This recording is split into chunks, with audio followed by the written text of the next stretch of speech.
घर से दूर एक वीरान सी जगह पर बदमाश पीटर एक गाड़ी से लिफ्ट मांगता है और उसे लिफ्ट मिल जाती है। गाड़ी में बैठने के बाद वह लड़की को डराने लगता है और उसे गाड़ी एक सुनसान जगह पर रोकने को कहता है।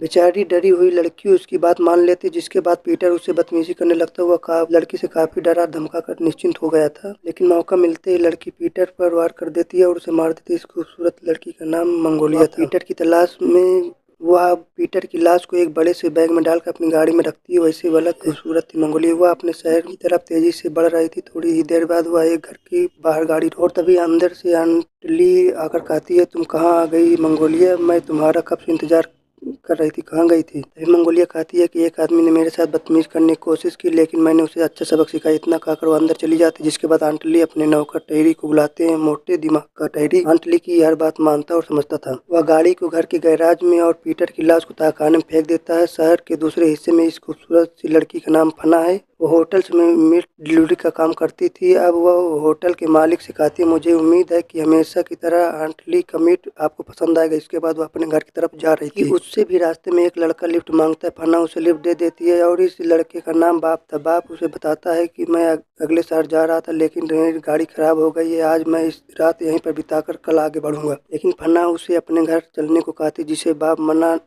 नहीं कर सकता था। लेकिन थोड़ी देर बाद उनकी गाड़ी एक घर के बाहर आकर रुकती है। यहाँ टैरी उनके सामने आता, जिसे देख फना कहती, टैरी यह मेरा नया दोस्त बाब है। गाड़ी गैराज में लाने के बाद इसके लिए खाने का इंतजाम करो। न कहकर वह दोनों घर की तरफ बढ़ते, जबकि टैरी गाड़ी को गैराज में ले जाता है। बाब और फना घर में आ चुके थे। वह बाब को ड्रिंक लेने के लिए एक कमरे में जाने को कहती है, लेकिन इस कमरे में काफी अंधेरा था। इधर बटन दबाकर लाइट ऑन करता था और उधर बाहर खड़ी फना भी कोई बटन दबाती, जिसके बाद बाप का सिर एक ही झटके में कट जाता। वैसे घर में कत्ल करने का हर इंतजाम कर रखा था। कुछ देर बाद आंटली दो लड़की साथ मीट तैयार कर रही थी। काम करते करते कैडी कहती, आंटली आज मेरी गाड़ी रास्ते में खराब हो गई थी। टैरी उसे देखने गया और तभी स्काई कहती कि वो जल्दी वापस आ जाएगा।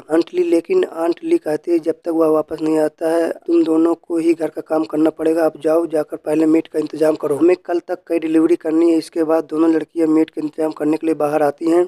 घर के बाहर आंटी और मंगोलिया बैठी बातें कर रही थी। दरअसल आंटली और उसकी लड़की अब कैनिबल थी, जिन्हें आंटली ने गोद लिया हुआ था। वह भी खुद भी मीट खाती थी और लोगों को भी खिलाती थी। दूसरी तरफ टेडी कैडी की गाड़ी देख रहा था, जो कैडी से रास्ते में खराब हो गई थी। उधर कैडी और स्काई अपने नए शिकार को ढूंढ रही थी।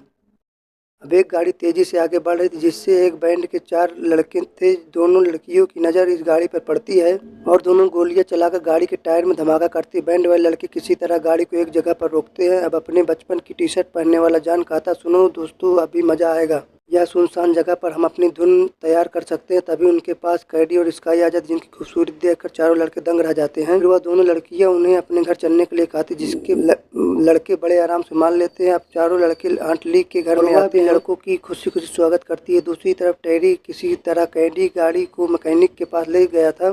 तभी वहाँ ऑफिसर कायल आता है और आकर टैरी की मदद करने लगता है। इसी बीच कायल के हाथ एक बैग लगता है, जिसमें कटे हुए इंसान के अंग थे।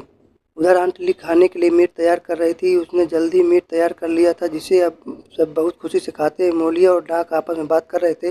ल्यूक कैडी को अपने बैंड के बारे में बता रहा था, जिसे जॉन और स्काई भी ध्यान से सुन रहे थे। कुछ देर बाद आंटली कहती है, चलो बच्चों, अब खाने से पहले प्रार्थना करते हैं। यह कहकर वह प्रार्थना करने लगती। प्रार्थना खत्म होने के बाद सभी मजे से खाना खाने लगते हैं और इसी बीच बीच मंगोलिया उठकर कहीं चली जाती है। आंटली के घर में एक अजीब सा कमरा था, जिसमें बेबी नाम की लड़की रहती थी। तभी मंगोलिया दरवाजा खोलकर कहती है, बेबी चलो, खाने का समय हो गया। आज तो घर में मेहमान भी आए हैं। दरअसल बेबी दिमागी रूप से कमजोर थी। दूसरी तरफ सभी लोग खाना खाते खाते बातें कर रहे थे और तभी मंगोलिया वहाँ बेबी को लेकर आती। इधर कायल टैरी से पूछताछ कर रहा था और टैरी कहता है, मुझे माफ कर दो कायल, मैं आगे से किसी को नहीं मारूंगा। दरअसल जो कत्ल आंटली और लड़कियों ने किए थे वो टैरी ने अपने सिर ले लिए थे। दूसरी तरफ मंगोलिया बेबी को खाना खिला रही थी। बेबी को खाना खिलाने के बाद मंगोलिया और डाक से वापस कमरे में छोड़ने जाते हैं। बेबी के कमरे में जंजीरें देखकर डाक कहता है, यह कमरा तो काफी डरावना लेकिन मंगोलिया उसकी बात को अनसुना कर देती है। फिर वो डाक को बातों में फंसाकर उसे जंजीरों से बांध देती है। इससे पहले को कुछ समझ पाता तभी बेबी पीछे से उसकी गर्दन को काट खाती है। बेचारे डाक को क्या पता था कि इस घर में रहने वाली सभी लड़कियां आदमखोर हैं। उधर जान को स्काई की एक कमरे में ले आती है। पाल भी पनक पीछे पीछे एक कमरे में आता है, जो अंदर से काफी अजीब था। वो पाल को अपने प्यार के जाल में फंसाकर उसकी आंखें नोच उठती है। फिर वो एक तेज धार हथियार से उसकी जान लेती है। दूसरी तरफ जान की नज़र एक करते हुए सर पर पड़ती है और तभी स्काई उसकी जान ले लेती है। बेचारा जान तड़प तड़प कर मर जाता है। अब सिर्फ लोग बचा तो जो कैदी के पास बैठा बातें कर रहा था। दरअसल आंट ली के घर में कई खतरनाक कमरे थे जो खास तौर पर लड़कियों के लिए बनाए गए थे। अब ल्यूक और कैडी भी एक खास कमरे में आ चुके थे। वह पहले ल्यूक को लिटाकर उसके शरीर पर रंग लगाती है। उसके बाद नकली सांपों के पास जाकर नाचने लगती है। ल्यूक उसे देख ही रहा था। उसे अचानक उसके ऊपर नकली सांप के दांत गिरते हैं जिसके बाद वह मर जाता है। दरअसल कैडी ने ही नाचते नाचते ल्यूक पर नकली दांतों का हमला किया था।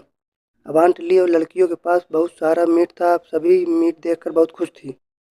अगले दिन सुबह ऑफिसर कायल टेरी को लेकर आंट ली के घर आता है और वो आंट ली और टेरी को पहले से ही जानता था क्योंकि आंट ली का मीट पूरे शहर में मशहूर था। वह घर में आकर टेरी से कहता है, टेरी तुम थोड़ा आराम करो, मुझे ली से कुछ बात करनी है। फिर वो आंट ली को बताता है कि टेरी एक कातिल है और मुझे यह भी पता है कि मानसिक रोगी है। ये सुनकर आंट ली को बहुत दुख होता है और कायल उसे संभालता है और अब कायल ली से कहता है, मुझे टेरी के बारे में हेडक्वार्टर में बताना पड़ेगा। तभी फना कायल के लिए काफ़ी बनाने उठती है लेकिन इस बार कोई बटन दबाती है। फिर वो कायल से कहती है, ऑफिसर लगता है सिंक में कुछ फंस गया है, क्या आप मेरी मदद कर सकते हो? यह सुनकर कायल उसकी मदद करने लगता है। तभी फिर से फना कोई बटन दबाकर कायल को पीछे से पकड़ लेती है। अब कायल का हाथ सिंक में फंसकर लहूलुहान हो गया था। तभी आंट ली उसी की गन से उसे गोली मार देती। कहानी के अंत में सभी खूबसूरत कैनिबल लड़की जिंदा थी जो आज भी इंसानी मीट खा रही थी और दूसरों को भी खिला रही थी। हमारा वीडियो देखने के लिए धन्यवाद। प्लीज़ हमारे चैनल को सब्सक्राइब करें और मिलते हैं अगली वीडियो। तब तक के लिए नमस्कार।